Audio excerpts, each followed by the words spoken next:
and welcome to another episode of In ShawScope. I nearly said not in ShawScope there. I am Darren Jones. Him over there is... Oh, no, hang on. That's the other thing we're recording today. Sorry. Clive. And I'm Nick. Very good. Viewers and listeners, I must advise you that fairly recently I actually had a heart attack. And as a result of which, I have to wear today a blood pressure monitor, which is just about to go off. So I do apologise if you hear beeping and inflating noises. It's nowhere near as exciting as you think it is. Anyway, moving on. We're still in Justice Bow territory. Yeah, so I think the reason you almost said that we were doing not in ShawScope, because we are ShawScope, but we've jumped out of the chronology, haven't we? Yeah. We've got in our little TARDIS. And well, just the Blackface Ching Mao has jumped in his little TARDIS, and he's taken us across, hasn't he? You know, he's taken us from 1967 all the way up to 1982. By the way, kids, if someone with blackface tries to tell you to get in their TARDIS to see their puppies or whatever, say no. I think that's good advice. Also, if they offer you a jelly baby, it's probably not a good idea. No, that's fine. Okay. No, that's okay. That's quite nice, them jelly baby. No, that'd be the real Doctor Who. Right. Yeah. And yes. If it's the real Doctor, fuck yeah, get in there. Well, exactly. And also, well, very fortunately for the modern world, the Doctor Who is now played by a black actor. That is true. Yes. So they don't need they don't need the blackface either. Well, no, I'm just saying that I'm sure everyone from the age you are able to watch and understand Doctor Who can tell blackface from authentic people and their ethnicities. Although to be fair on that though, in danger of getting cancelled already. 5 minutes. We haven't even started talking about the films yet. It has to be said. There's a couple of fellows I've seen in some Japanese films of the 70s, and you know that's the era where you do get quite a lot of this. Yeah, but there's also some very dark-skinned, like Okinawan people, and there one character was supposed to be half, as they say, by the way, I'm not being weird, that is what they say here in China, just half. Confusingly, a new half, though, is a transsexual. So yes. Yeah. But anyway, and I assumed it was, there's another Japanese actor blacked up for the role. But actually, no, it was actually... so, you know, sometimes it's difficult to tell, is all I'm saying. Yeah. So don't feel too bad if you've made that error. Doesn't automatically mean you're racist. Yeah. Yes, so and you can become the Prime Minister of Canada, despite having multiple times having appeared in blackface at various events. So yeah. So I think Nick's taken it a bit too far now. I think what Nick was basically saying there, it's fine. Everyone. I don't see a problem. Really, to be honest, I don't understand what all the fuss is about. Once again, we apologise for Nick and his extreme. This is not the case. I do understand what the problem is. Anyhow, it's all the bloody people complaining about it. They're very sensitive. Anyway, so we're gonna move on from that. Idea. From that thing.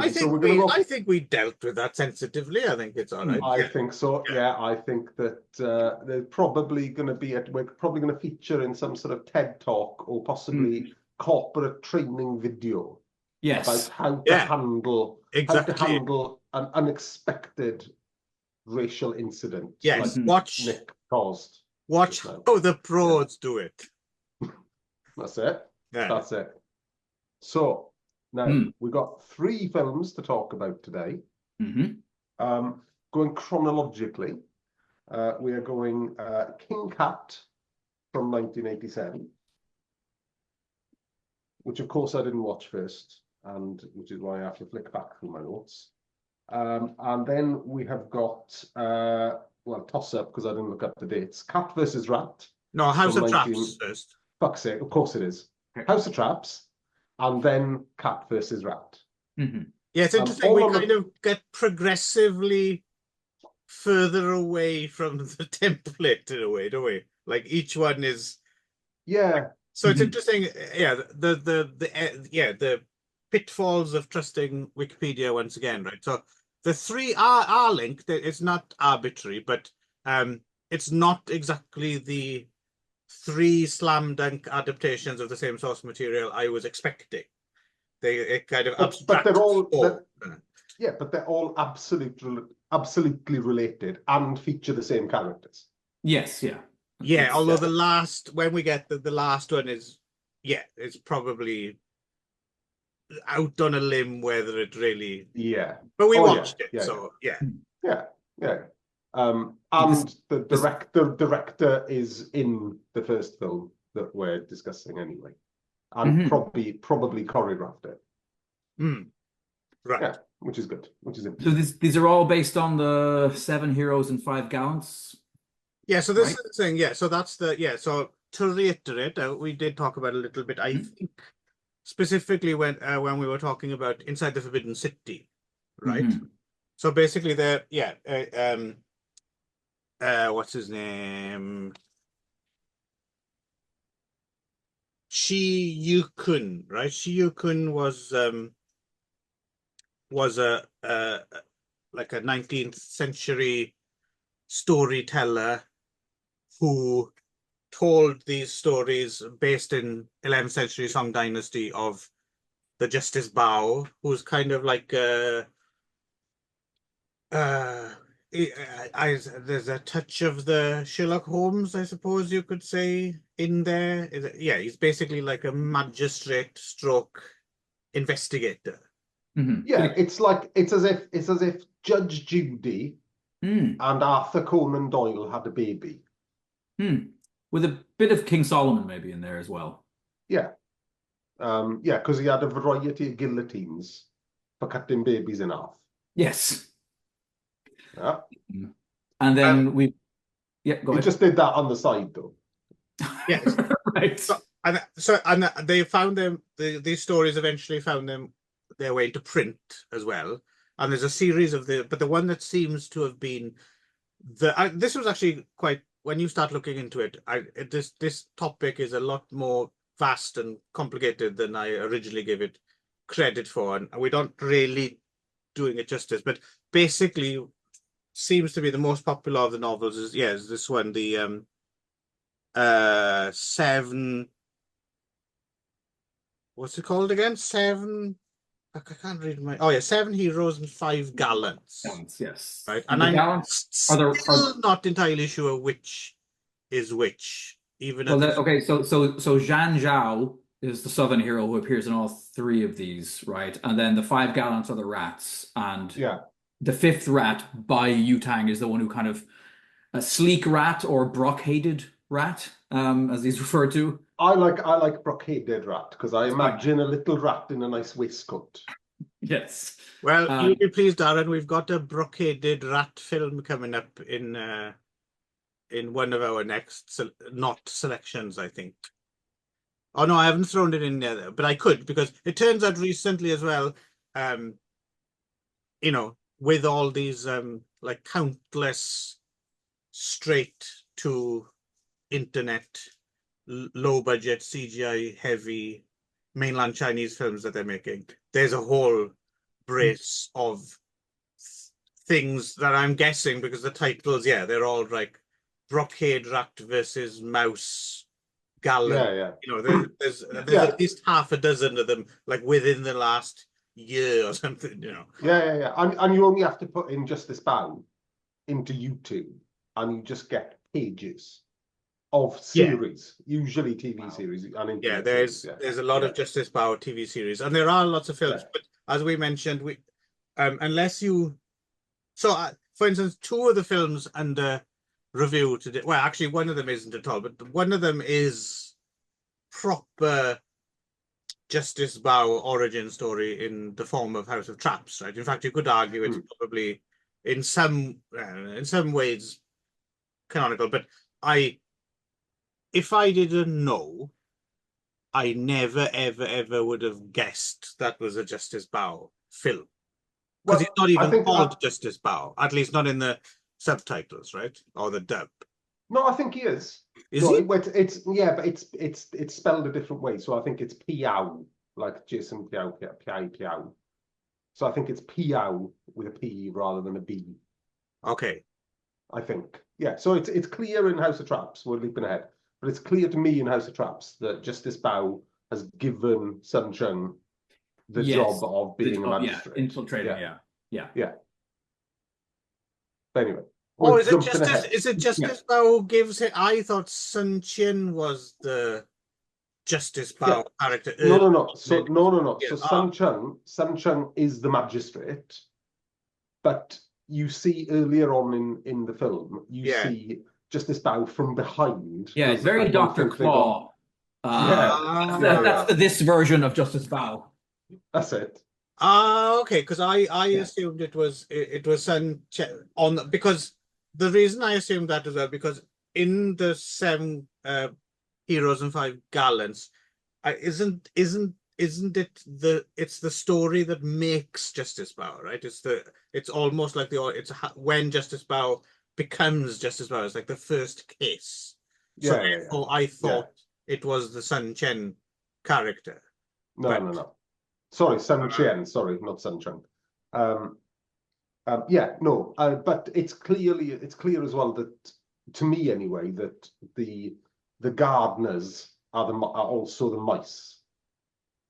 Yes. So the gardeners in House of Traps are also the mice. Yes. The rats. Yeah. So vermin. We're leaping ahead. Yes. You shouldn't call Chinese people vermin. Like. No. We should head back to 67. Yes, King Cat. King Cat. Yes. Which is, and this film is solidly in that wuxia craze as well, isn't it? It's a dyed in the wool wuxia tricks and leaps and very, very fancy clothes. Yeah. And lots of makeup on the stars. Silver boots on I can't remember who it is, but I can't remember if it's maybe it's the rat, brocaded rat. He's wearing like these incredible silver boots. Yes, that's the one. But Q Chong. I don't have that much to, like I said, he's the brocaded one. I don't have much because I've forgotten most of it, oddly enough. But the one takeaway I remember taking from King Cat was I think now it's probably a bit difficult to tell because we've had decades of things after, but I suspect this would have been quite the revelation in 1967. I think this would have been like a bit of a stepping up the game for sure, right? Because it's quite an all-action kind of extravaganza all the way through. Unfortunately, no choreography credit at the Hong Kong Movie Database. It's got to be Tang Chow and Chelang. It has to be. I'm guessing, yeah. Because they're in it. They're playing henchmen in it. It has to be there. It has to be. Yeah. For me. And it's got Lo Lee playing a real piece of shit as the variegated butterfly. He's You said that. I remember that you said that at the you said that you sent a message in the private chat, and I was expecting like something truly despicable and horrible. 1967, So he's all right. He's not bad. No, he's a cackling fucking rapist. Yes, and his last line is basically it's basically like his last line is basically, "I should have raped you when I had the chance to." It's like something absolutely. I thought those are his dying words. Yeah, but he's clearly, he infiltrates the fucking royal palace just to rape, right? there's no political aspirations, there's no monetary aspirations. He's just a rapist who wants to rape. And he's decided he wants to rape the princess. And it's 1967, which to me it seems early for a character that dark. And he cackles about it. Yeah. And he literally throws his head back and cackles about his crimes. It's great. Yeah, like I'm saying, he's all right. Yeah. Once again, the rapier wit. Yeah, it'd be interesting actually to see how many villain roles he's done at this point in 67. Actually, yeah, it's quite early. He starts off as a leading man, really, doesn't he? Right, yeah, for this same director, right, Shu Cheng-hung. We haven't got there yet because we jumped out of chronology. But if we were doing it properly, which we will, he would have done Temple of the Red Lotus. Yeah. Twin Swords of Doom, and yeah. And that's only in hero mode, right? Yeah. Frog Spawn. Mm. Yeah. And of course, the other person we haven't mentioned yet is Chang Yi. Chang Yi. Right.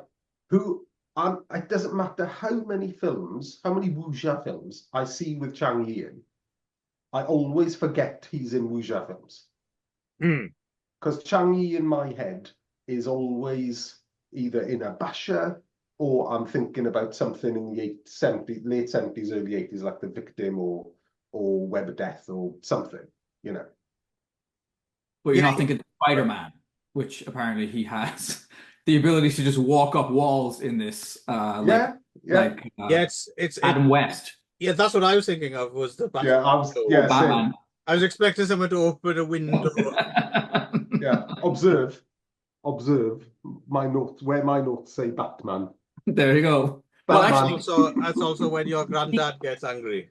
It is, but actually, it's funny because he also in this too. So the whole thing opens up right with Justice Bao has executed some rich guy, and then another rich guy gets the hump about it and is like, "How dare you?" And so Bao is in trouble, and then I was quite surprised by that. By the way, the beheading. I didn't expect that, like, because it hits the ground running. This film, right? It never looks back. Yeah. And sorry, before you continue, we forgot to mention the one important thing is yes. Cheng Miao, Blackface, Justice Bao. But the other thing is, this is the fourth and last of the quartet that he did, but it's the first one that isn't a musical. Yes. So that's the other thing. I think that's the other reason I thought it's important. Does have chronology because it's but does have a couple of musical numbers. Yeah, but it's not. You wouldn't call it's not a musical. It's definitely not a musical. No, those numbers are a hangover from the musical days, essentially. Right. Yeah. So this fella, the Grand Tutor, kind of, I think he wants to shame Justice Bao in some way, right? So he's the one who kind of has the attack done on the Emperor's sister, whoever she is, and then she gets saved by Zhan Zhao, and this is when he gets named King Cat or whatever, or like, right? This he becomes and this is what sets everything in motion because it pisses off the rats. They're not happy. I think what happens is Officer Dibble dubs him Top Cat. Yes. Yeah. Exactly. And then I like the fact that he doesn't want any of this, so he just says to Justice Bao, "Look, just hang a red lantern out if you need me, and I'll be there." Like, so he actually has a bat signal, kind of. It's Batman. Yeah, it is Batman. It's Batman. Yeah, which would have maybe been on telly around this time. Maybe not. I'm not sure, but 66, 67, isn't it? Right? Mm-hmm. Yeah. But neither the film is with the shark repellent spray and all that is right. Yeah, and I mean, really, this story, that part of it, the kind of the cat versus rat part, plays out in all three, right? Basically, we just more or less. Of the rats getting the hump about the cat given this official post and wanting to kind of take him down a peg. But I thought this was great. I found this. Yeah, it was good fun. It really was like I said, it's been put in the shade somewhat by decades of more extreme kind of action. But I really do think this would have been a bit of a game changer in '67. I don't think people think of it in that way now. I think it's just considered like, oh, it's, you know, one of the Shaw catalogue or whatever. But I think it's worth shining a light on it. And, you know, this is at least one of a series of films where the Shaws kind of upped their game. Yeah, yeah. Well, I suppose a good film to compare it to would be something like shit, what's it called? The Chang Che sequel to Come Drink With Me. What's it called? Sequel to? Yeah. Golden Swallow. Okay, okay. Yes. Golden Yeah. Swallow. So Golden Swallow made around the same time, maybe a year earlier. Yeah. Yeah, a year earlier, I think. And arguably, this is a better made film in terms of the technical wire work, kind of special effects. Yeah, it's less clunky. Choreography. Less clunky, Yeah, exactly. Yeah. So comparing it to something like that that's made around about the same time, that's had a similar impact and probably had a similar budget and some release, you know, then yeah, this is certainly doing well. I'd also say if you're a fan of Chambara, that this is a good entry point into Shaw, because I found it very comfortingly familiar in that kind of 67, like the you know, the sword choreography is really strong, the look of the film's really good, the music is really like vaguely spaghetti westerny in some areas, and to me it was just absolutely a comfortable place to spend 90 minutes. And Yeah. beyond even just like the technical kind of you know, the fluidity and everything as well, and everything getting a bit better. I think it's just it works. Like, I can imagine an audience really enjoying it. Do you know what I mean? Like, it would have raised the roof, I think. Yeah. Well, something I can't get out of my head when I'm watching this is the number one phrase that comes to mind is swashbuckler. Yeah. Right. But it also, there's something about the serial to this. Yeah. Right. So the old, you know, 30s, 40s cinema serials. There's something about that with all the traps and caves and all the kind of the little episodes and the little adventures that everyone gets in.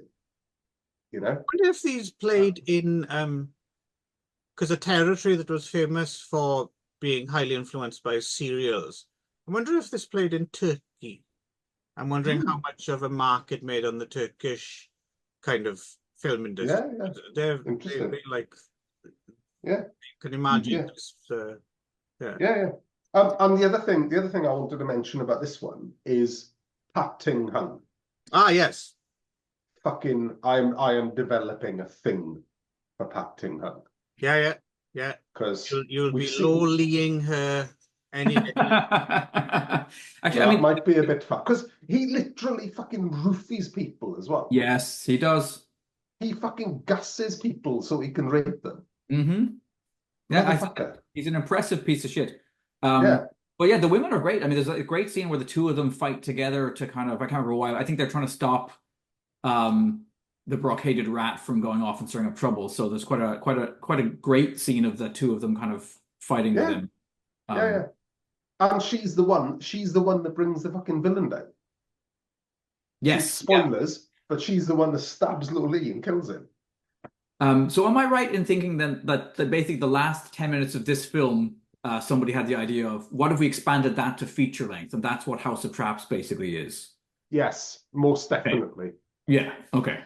Yeah, don't get me fucking started on House of Traps because I've got a lot to say on House of Traps. Okay, we're not there yet. Okay. When you say don't get me started on House of Traps, but we will be discussing House of Traps very soon. Yeah.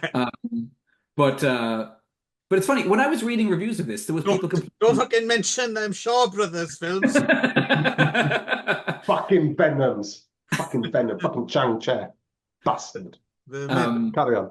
I was going to say, like, I was reading reviews of this, there was people who were complaining about it being too talky, but I was like, what?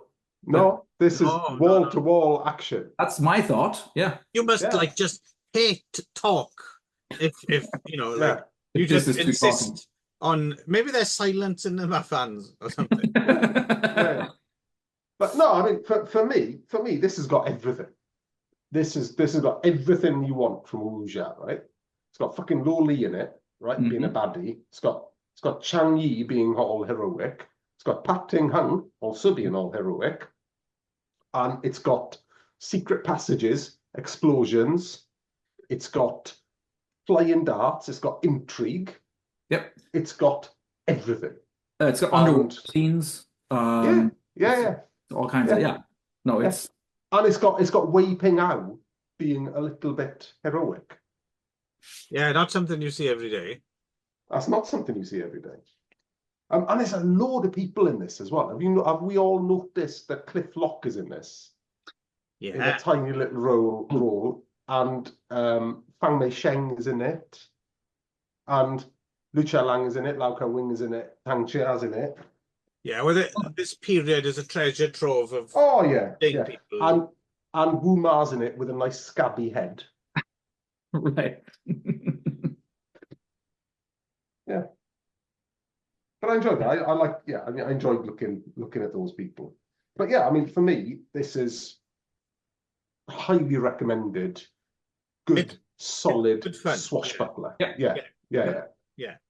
Agreed. Strongly agreed. This is actually this is one of my faves that we've watched, to be honest, to this point. This is, for me, a moment where I was like, yes, this is exactly what I'm hoping to see more of. It might even work as a bit of a gateway drug for, let's say there are people out there who are vaguely interested in Shaw Brothers or Hong Kong cinema or action, whatever.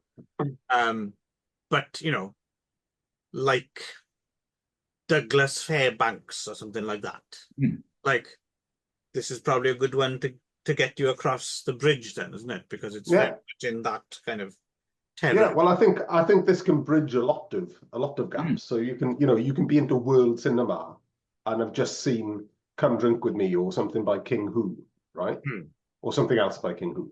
And this might get you into, the Shaw Brothers and the more kind of the milieu of Shaw Brothers. Or you could be into the Fu, you could be into the Kung Fu. And this could get you into 60s wuxia. Yeah, that's good point. Well, yeah, work the other way, Yeah, exactly. Yeah. So this is I think this is a gateway drug with a lot of kind of avenues inwards, Gateway roofie. There we are. Yeah. And all you got to do is blow on a pipe, apparently. Yes. Yeah, or light some incense. That's sly, innit? Oh yes. That's well sly. Yeah. And that was the princess. Yep. That was a princess he did that to. And the gas was all green. Yes. I hate to breathe that in.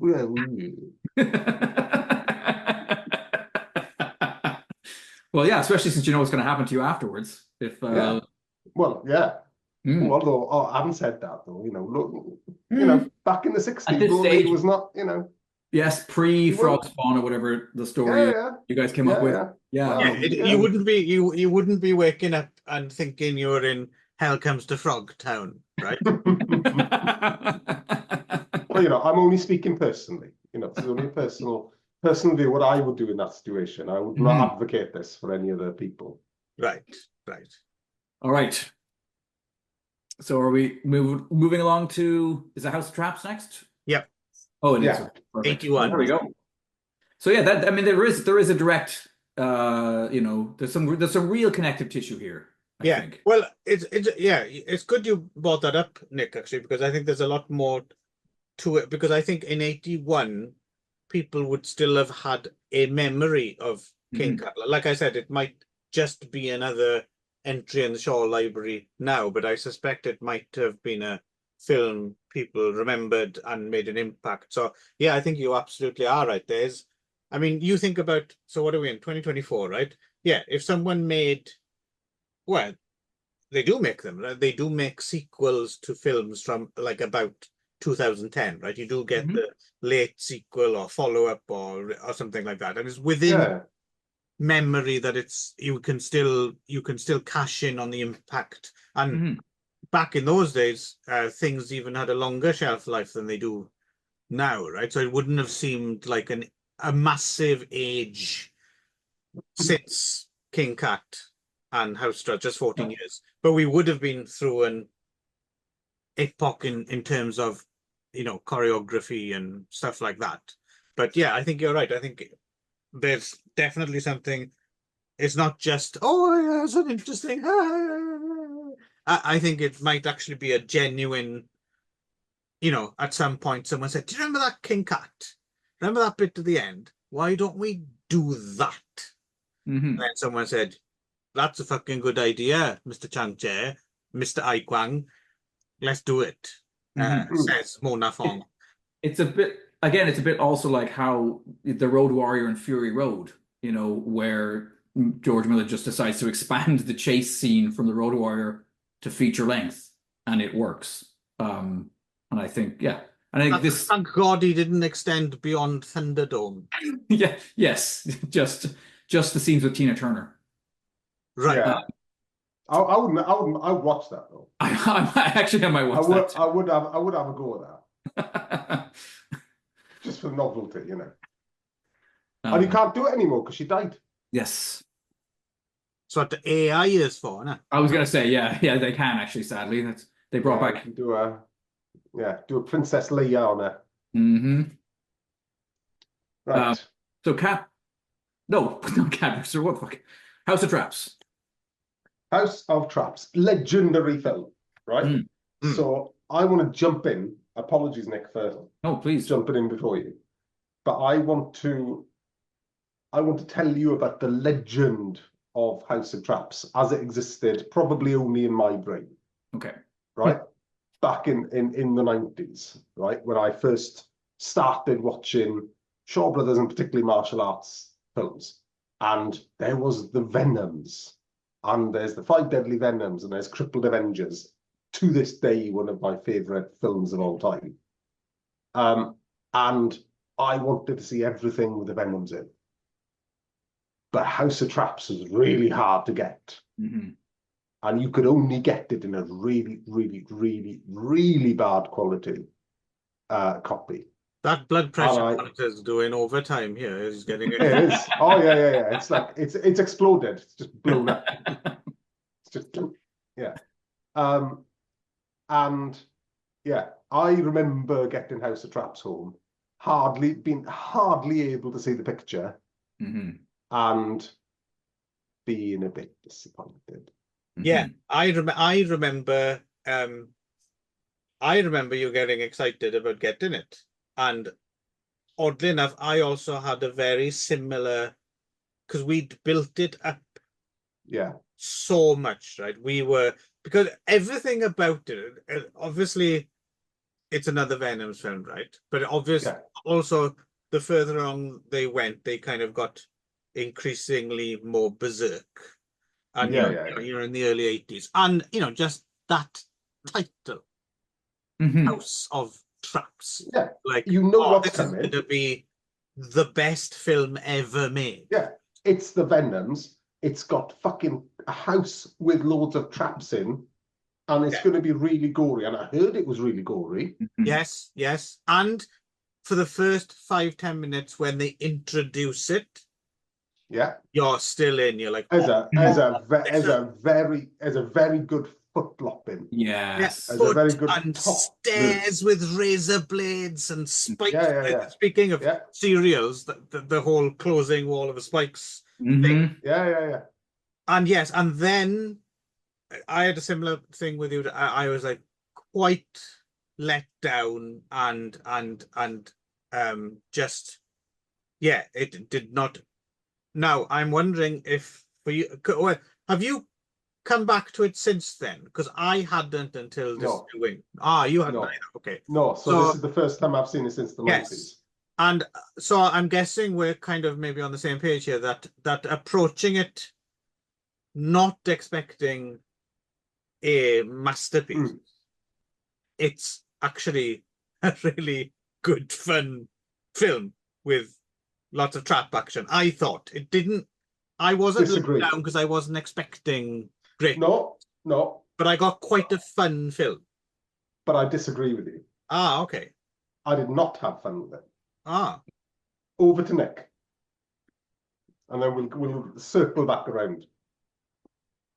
Yeah, I will say of the three of them, it was probably my least favorite actually. Really? Other than those moments you talked about, like there is that when the stairs first flip up and the guy's foot goes through, but yeah, I don't know why. Yeah, it didn't. I have like the least notes written about it. It just kind of felt kind of meandery, and like I couldn't keep track of who everyone was and why they were doing what they were doing. it is quite complicated, but so yeah.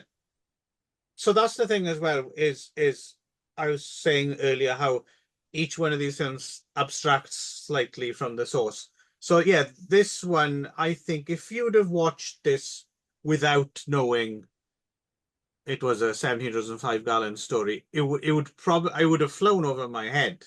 I think, apart from maybe when a few people are called like rat or cat or something like that. So yeah, it's an odd. I'm wondering how like what was the idea here in terms of was it just that the story was so familiar that they didn't need to go into it in detail, or because it is they set it up, it is Song Dynasty, and there are these same characters, quite like from the beginning there's like this thing where the Song Emperor and then his brother and then his nephew, and then and they keep referring to nephew, but then they say the name and they don't say who is the nephew, and you're like, ooh, hang on, right back, and you add it all up, and then basically it's just there's a bloke who wants revenge because Prince Skullduggery. Yes, as played by stealing shit from the Emperor. Yeah, Fei, right?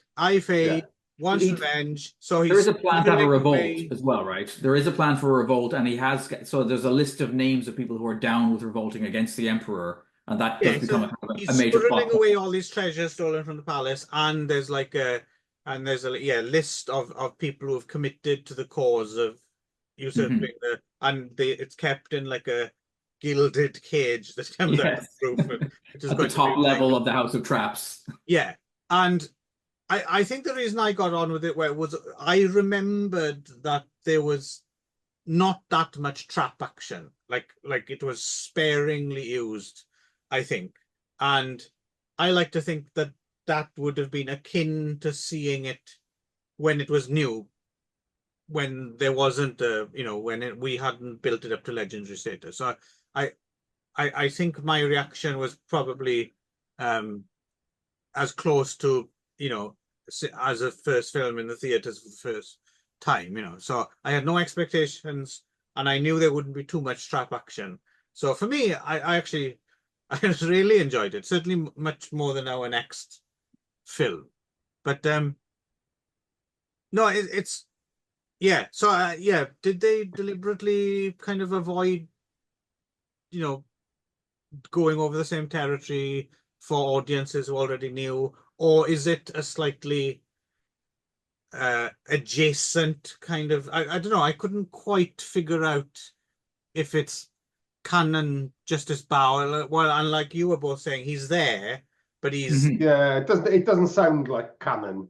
No. Well, I haven't read the story, but right, that's what I mean. So I don't know how much in terms, obviously the traps are part of it because they were in King Cat as well, right? But but they were in both of the films. They're in the compound. They're in the compound of the rats, aren't they? Yes. All the traps are in the rats' compound because they nick the stuff. Whereas in this, it seems like the rats are the ones that kind of sort out all the problems and bring everyone to justice. Yeah, and I'm thinking that fifth rat dies in this. Yes, that's Ricky Chen. Ricky. Yeah. Chen. Yeah. He doesn't die in the other two.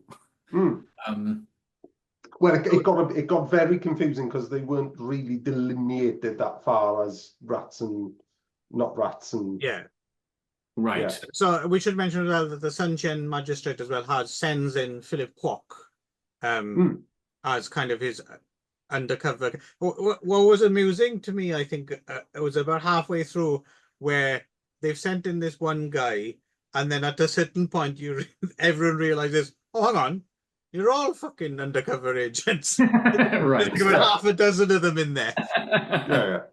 So okay. So I'm gonna describe my problems with this film, right? Okay. Number one, it's a Venom's film. There's hardly any kung fu in it. Oh, I don't know about that. There's quite a lot of action. No. There's not a lot of action in this at all. See, I don't remember it that way. I remember it being enough. Like, yes, it's not Crippled Avengers. It's not wall to wall. No. I'm not asking for wall to wall. Yeah, but it's not like. I remember it being more talky than it was, but actually the action is peppered through fairly regularly. Well, I'm remembering the opposite.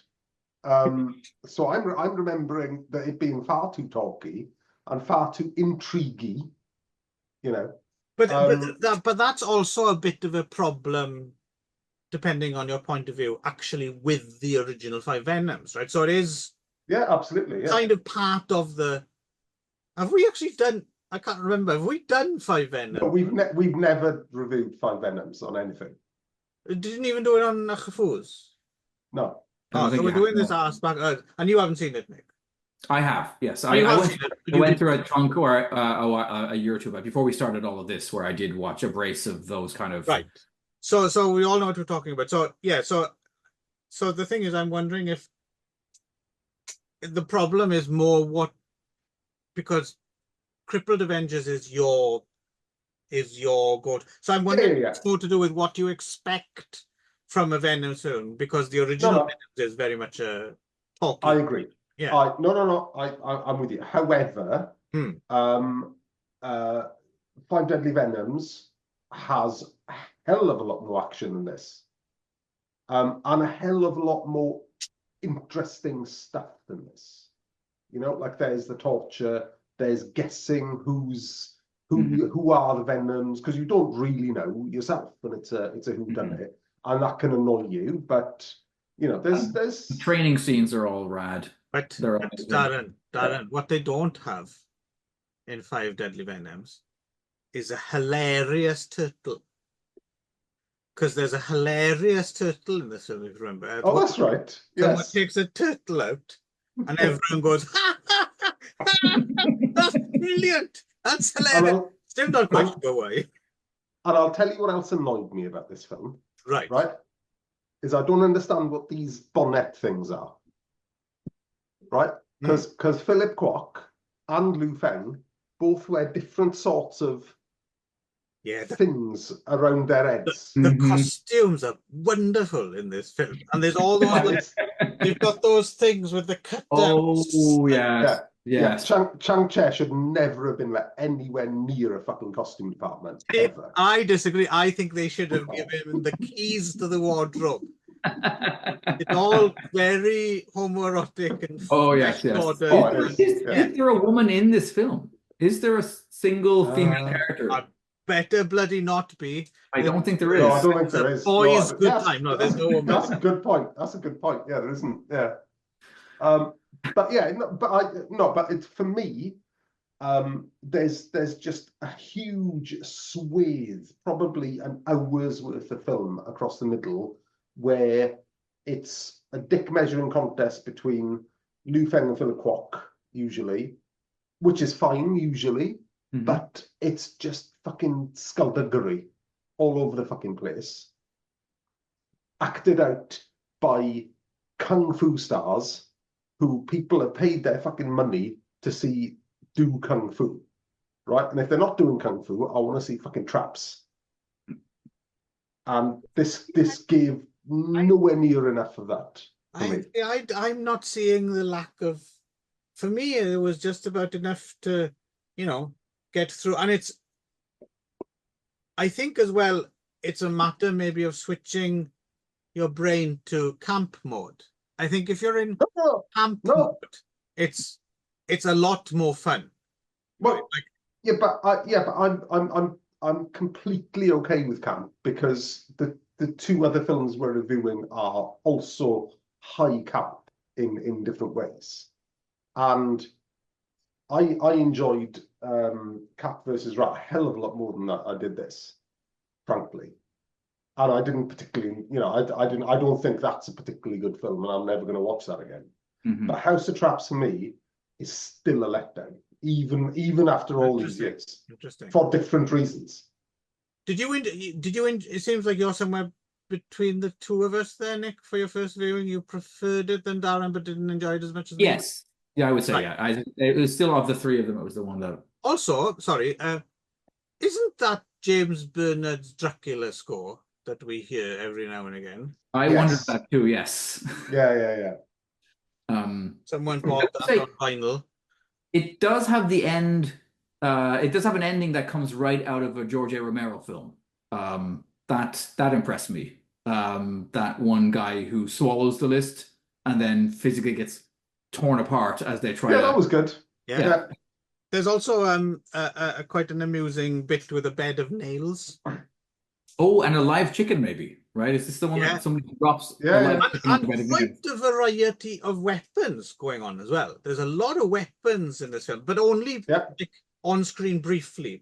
And there's that cool parasol thing comes out and goes through someone. Yeah, and that's the other thing, is this is not the first time we've seen the parasol either, is it? No. Because there's a parasol in King Cat. Right. That the Mad Taoist has got. That's a weapon. And someone gets drilled through the chest with this parasol, don't they? My favourite though, and you can only it's a bit of a blink and you miss it, but I always see it. I'm a big fan of whatever the fuck that weapon is, which is basically a hand on a stick. Yes. And the specific reason, a hand on a stick is cool anyway. But I remember I used to go around my grandmother's house, and she had one of those back scratchers. Hand on a stick. And I used to love that. I would, even if I didn't have an itchy back, of course, you'd have a go on that. So I'm always happy to see. And I think those things were always made out of like Bakelite or something as well. Yeah. It's like, yeah. Like you could only buy them in the 30s. Yeah, you don't really see them. And that's the only one I've ever seen, really. But if I ever see one, I'll buy one, I think, because they're items. Yeah, I'll have one. Yeah. So obviously we're at odds a little bit with this one, and I genuinely thought you would have had the same. I was quite surprised. I remember being we probably were disappointed by it around the same time and discussed it, right? I was wondering how it would play this time, and for me, it's definitely gone up in my plus as well. I think, like back then, we were, it's not as if we had a fresh Chang-Che or Shaw Venom's thing come in through the front door every week, right? They would have been, especially once we'd seen the few that were easily available. It was, quite the trek between one to the other. So there was a lot of weight on it, I think. Whereas when you can access them a bit more, then you can just appreciate it on a more minor kind of level. And don't get me wrong, that's exactly what I was hoping to get from this. I thought, okay, well, we're going to get into, detective story Chang-Che here, right? But I still found myself so fucking frustrated watching Sun Jian not do any, hardly any acting to begin with, right? Zero kung fu. Seeing Chang Sheng in there for 5 minutes, it's, you think it's a waste of resources? It's a waste of resources, yeah. Do we all like the traps, though? Oh yeah, of course we like the traps. But there's not enough of them. There's not enough traps. There's not enough traps either. I don't know. That's what I thought first time I saw it. But this time I was quite pleasant. I thought, I mean, how many fucking traps do you want? You got the. Yeah, But it's all right. I think maybe it's because they present them and then they represent them and then they represent them again. It's the same set of traps. Whereas when I'm thinking about like Bronze Men, it seemed like every time something new and unexpected was coming down the pipeline. Yeah. But by the third time you've seen the same set of traps employed, you're like, okay, No. I Yeah, know that's what to right. Actually, expect. that's a really good point, then, because Chang Che's fallen over his narrative there, isn't he? Because he's failed to give us any surprises from the House of Traps. Because by the time anyone's encountered the traps in the House of Traps, someone else has already been killed by it that we've seen on screen. Also, speaking of the very, very, very, very ending, that's quite an odd way to end this film. Yeah. A freeze frame on someone going. Like, I didn't expect the Venom film to finish like that. No. Yeah, and it's Philip Kwok, I think, isn't it? It's Philip Yeah. Kwok. Yeah. It's almost like, wasn't me. Yeah, yeah. Is this considered to be the last Venom's film? Or No. is it, okay. No. Well, also, No, I suppose it depends if you count AB Venoms and stuff like that as well, right? Okay. Well, I think Salt Stained Royal Blood's after this, isn't it? 83, I think. I'd have to look it up. But, Yeah. Well, yeah. But we're definitely in the end times. This is this is the end of the Venoms, yeah. But yeah, I think Chang Che can do a better job of intrigue, frankly. And there were just too many fucking characters. You know, he's just thrown all the characters from a fucking novel probably that thick into an hour and a half worth of film. And he's guilty of doing this before. You know? Yeah. But again, it's at the end of the day, I think for me it's just now that it's all done and dusted and finite. I'm glad there's one extra rather than one less Venom's film to go back and because I probably would watch this. I would watch this again, whereas I don't know if I'll ever watch the next film we're going to be talking about. No. Here we go. So, yes. so you just mentioned, Darren, about dick measuring contests. As related to the last film. This film seems to me to be that's what this is. It's just a 90-minute dick measuring contest. This is Toxic Masculinity, the movie. And I understand that you're not a huge fan of Alexander. Or am I getting that wrong? No, I am absolutely a fan. Okay. I don't know why I was. No. I love him when he's being a cheeky chappy. Yep. I don't actually like most of the films where he's serious. Right. But yeah, I think that I've always thought there's a very strong argument to be made that Fu Sheng is what most of Jackie Chan's 1970s, 1980s, early 80s films is what Jackie Chan's based his performance on. Right. Yeah?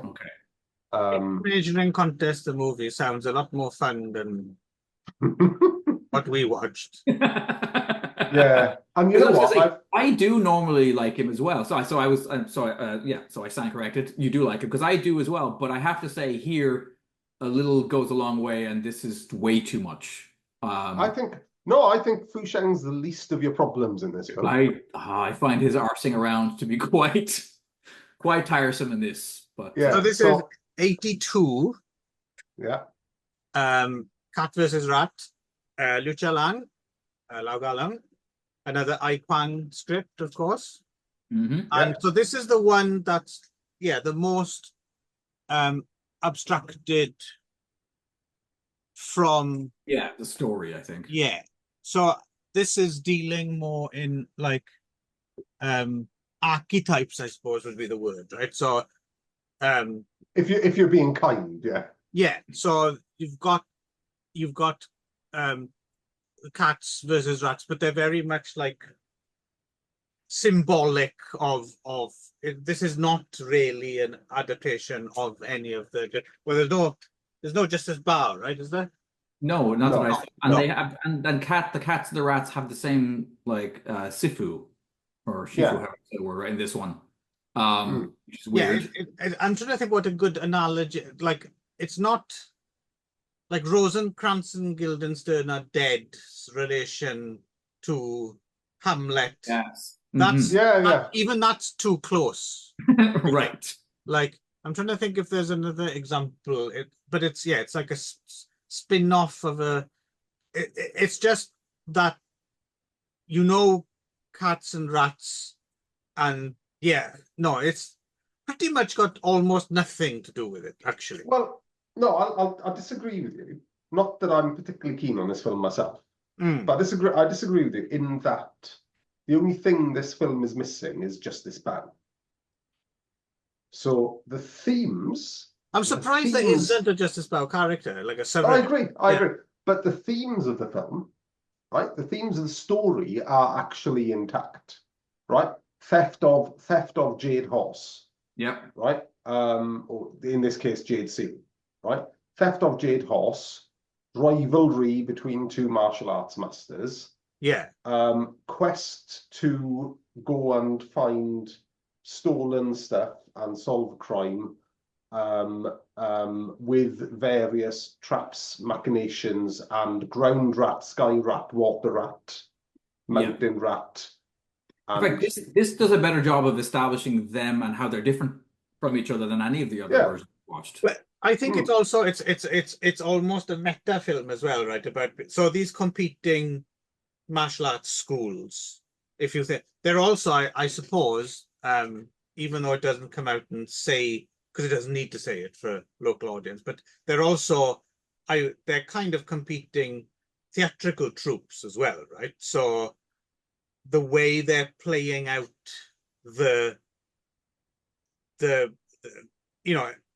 this story would be part of their repertoire, as it were. So there's that element as well. It's like, it's like that's what I mean when I mean it's kind of been abstracted. It's kind of like a stand-in, or I'm trying to think what would be a really good example of.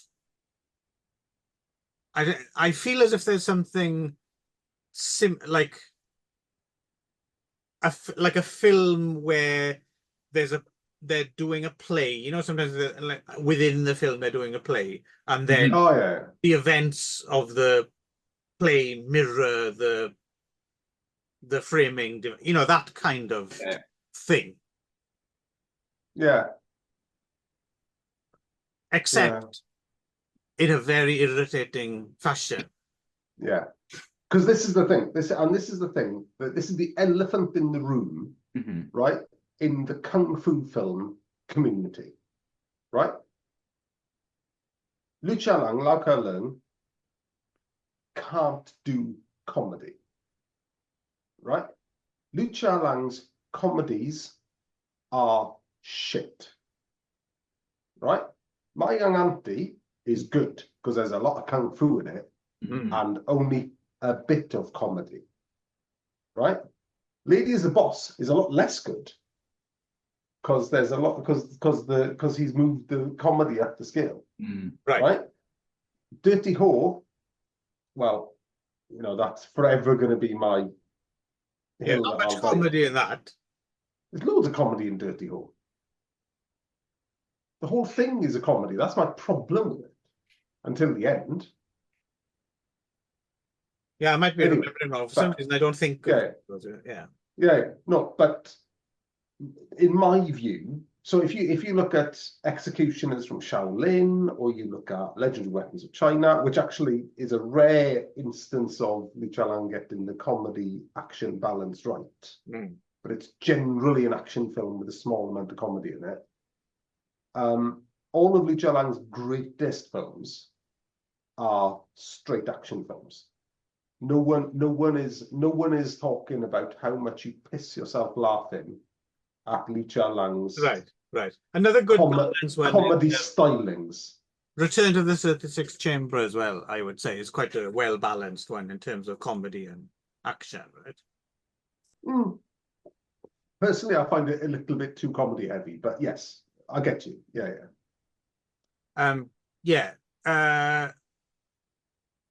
as well, I suppose it's the lack of. For me, it's not so much. I mean, I know what you mean. Yeah, you're right. The funnier his films are, then they tend to be not as good as the other ones. It's not his forte. But I think in the case of this film, it's not so much that there's too much comedy. I think it's more a kind of lack of a proper story, right? Like it's extremely episodic, and it gets better towards the end. I think it gets better towards the end, but it's such a weak narrative. There's nothing to pull you along, right? Well, so there's just lots of like noise and shit going on, and but it seems to me that's because he's put so if we're to take, not because I haven't read the story, so I don't know, I haven't read the novel, but if we're to take King Cat as the general format of this story, right? He's taken the rivalry out of the middle of the film and put it at the start of the film, right? So the rivalry is pre-existing because of a character that doesn't appear in the story, right? Because of the master, because of Lauka Win, right? Because they're students for the same master. Instead of the rivalry existing because they're both fine, upstanding martial arts experts, one of who's a rat and the other one who's just been named a cat, and everyone takes the piss out of him in the pub because of it. Which is a good hook to hang a bit of rivalry on, rather than sneaking around cutting bits of fucking Lauka Wing's mustache off because you want to learn some kung fu. As a strategy to learn kung fu, having the shit beat out of you. The scenes where like Fu Sheng shows up later on with his face all quite effective. I actually quite like the training bits. Like he's learning, like he learns how to do kung fu via brush strokes and stuff. Yeah, and the sword with the ring, the sword with all the rings on it was pretty nifty. That was interesting. Yeah, I enjoyed that. Yeah. There's also the Tom Cruise drop from Mission Impossible, which is not made for several years afterwards, but like completely that scene is done. Which I was impressed by. But yeah, I just found that there was so much Fu Sheng just being kind of attention deficit and gurning. It was like Wurzel Gummidge at a certain point. So I found it just pushed me out of the film. And as I said, normally I get along quite well with him, but I was just like, that performance was just... That's a bit pot kettle black. I've seen pictures of you in your garden. And I do like to gurn. This is also true. But I don't know. One aspect that I found notable, very nice use of river sets. Like there's a lot of cool, like those sets are quite elaborate. Like they've basically built the fucking river. Yes, in the studio. In the Day1 studio, yeah. And I thought, and it has, depth and it seemed like a real environment. I would imagine it would have been really fun to splash about in the Shaw Brothers River. Yeah, and it's lovely to see Wang Lung Wei smashing through a mountain. That's some good shit, isn't it? Yeah. Arahoy doesn't have much, unfortunately. As per fucking usual. Xiaoho's in it. He's good. He's always good. Use Gordon very well though, do they? Does he do any martial arts in the film at all? No kung fu just from plays the Emperor. No. Karahoy fared better in Lady is the Boss, right? Liu's next one. She has stuff to do with. Mustn't forget old Wilson is here as well, Wilson Tong. Doesn't he just light up the fucking screen? Yeah. Every time you see Wilson Tong, pay attention. Wilson Tong. Yeah. Interesting is the choreography credits for this. Liu Chalang and Hissa Hyo. Yeah. And King Lee. Yeah. Where'd that come from? Yeah. So but it's a strange. I was wondering what the deal, like, Shaw is, yes. So it's getting into the 80s now, obviously, and yeah, I understand there's a certain amount of, well, we've already done everything we can do in this vein, but it still strikes me as a very strange, like, like, what was the concept here? Like, why did they use this device of because it's a very, I don't know, I feel as if there's something we're missing, like, in terms of it being referencing something that we don't quite understand.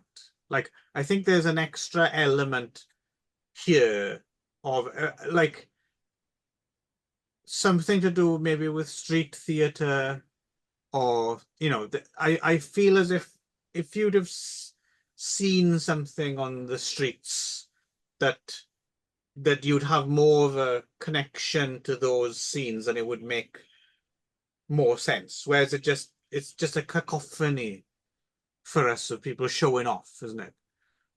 Yeah. Reminded me at the beginning was like two university roommates who things have gone really toxic, and somebody puts a piece of tape. Literally, they do, I think, put a piece of tape down the middle of the school or whatever, and like, this is your side, this is my side. Don't put your foot over. Like, it's very childish, and silly. But anyway, go ahead. Yeah. Third. But I think there is something. I think there's something in between King Cat, House of Traps. There's a step. There's like a stepping stone that we've missed. And then Cat vs. Drive. You see what I mean? There's something, but I'm not quite sure what it is. Yeah, so what I suppose what you're saying is there a cat rat, police academy out there on telly or in another film? Yeah, there's like an where we find thing. out that they're related in some way. Yeah, there's like an bridges thing, that gap. Yeah, where there's a bit more content. I don't think it would make the film any better ultimately, but I think it would just serve as maybe content. Yeah, I mean, it's. I want to come out and say as well, it's not a really bad film. It's not a bad film. No. Because it's got good, interesting stuff in it, right? So, it's got the whole end section, and it's always really nice to see Adam Cheng. Right, Adam Cheng, when he's directed by someone who can do proper kung fu choreography, is excellent. And we love me a bit of Adam Cheng. Yeah. That the choreography is good. Oh, yeah. Like there's nothing wrong with the action in and of No, it's fine. But it's not. This is not an action. This is not an action spectacle. No, it's not in the function of a strong narrative. No. But I mean, it's got a similar ending to King Cat, right? In that it's a swashbuckling adventure with puzzles and traps at the end that, to my mind, are a lot more interesting than House of Traps' traps. Because you've got Wang Leng Wei smashing his way through a mountain. You've got Xia Ho, doing underwater shit. You find out Adam Cheng is scared of the water and can't swim, and they have to team up, and it's a buddy comedy, and there's a lot of stuff that works. There's good stuff in there, but it's just, again, I wonder why it's framed in this way. Like, it seems to me an odd choice, but it's only an odd choice if maybe you're missing that contextual piece of information, in which case it does make sense why they did it. Again, doesn't make it any better necessarily, but at least you understand, like, that's why they did that. Like, I get it. Yeah. At the moment, I don't get it. So here's a question that's not important at all, but tam o' shanters, right? Why are they a big thing in this film? Like, why is there a bunch of people wearing tam o' shanters? Because it started to seem like the jocks and the geordies at a certain point, which made sense in the rivalry context. But are they a legit thing that people were in China? I think Darren was telling me that in the Chang Che biography, Chang Che was a huge fan of the Jocks and the Geordies, right? It was his favorite comic strip. Okay, there we go. Quoted. Yeah. I think It that's was, right. yeah, you're right, You yeah. said that. I'm quite serious though. They definitely really do look like It's why you moved to Taiwan from China originally. It wasn't anything to do with the revolution or the uprising. It was much more to do with the availability of obscure Scottish comedies. Yeah. and comics, yes. Yeah. The ability to get the Beano regularly. Such a shame that Cara Hoy never did make that Minnie the Minx film. I'd have watched that. Yep. She's still around.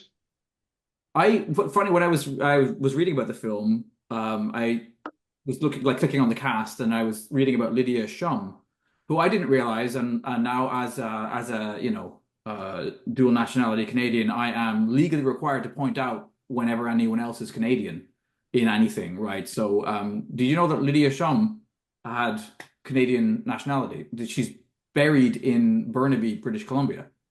So I might go next time I'm over that side of the country. I might go check in on her. Nick, do you know how many stars from this era live in Canada? No, I don't actually. Yeah. Okay. Fucking loads. David Chang's over there. Well, I guess I should look into this.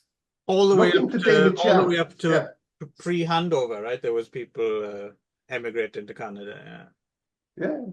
Right. Makes sense. There's a load of people. Probably, I think it's Vancouver. I think. Yes. Yeah. Vancouver has an enormous Chinatown. Yeah. Really impressive. Yeah. But viewers and listeners, please write into us and tell us about the film star diaspora in Canada. Yeah. Anyway, it's not a terrible film, but none of us enjoyed it. Not particularly, not hugely. No, that's about the size of it. I think the takeaway this time is that you should definitely see King Cat. I think. Yes. Yes. And yeah.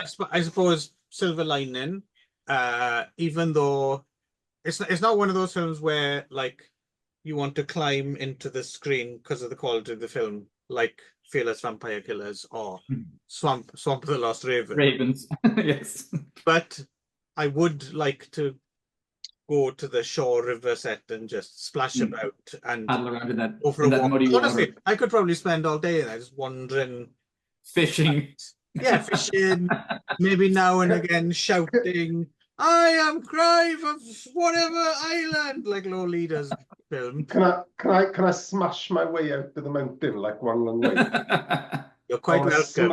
I want to smash my way out of the mountain.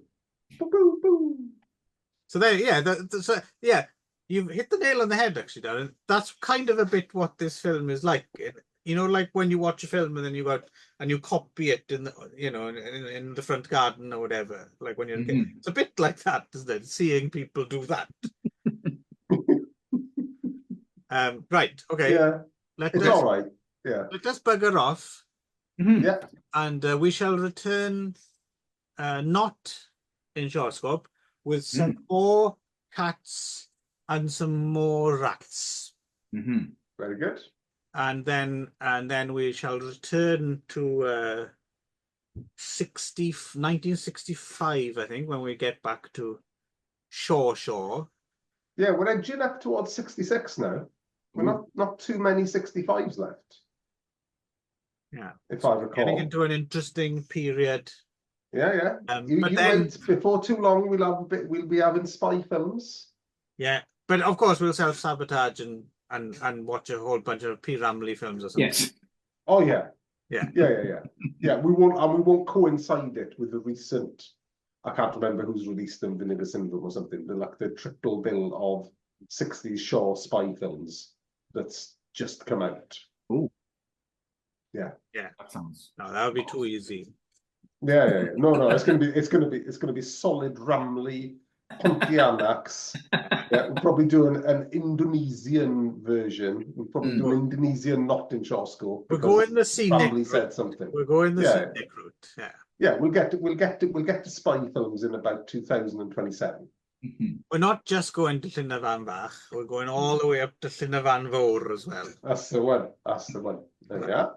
Okay, there we go. Right. Reference that no one will get, including me. Yeah. Cheerio then. Right. Bye bye. Yeah.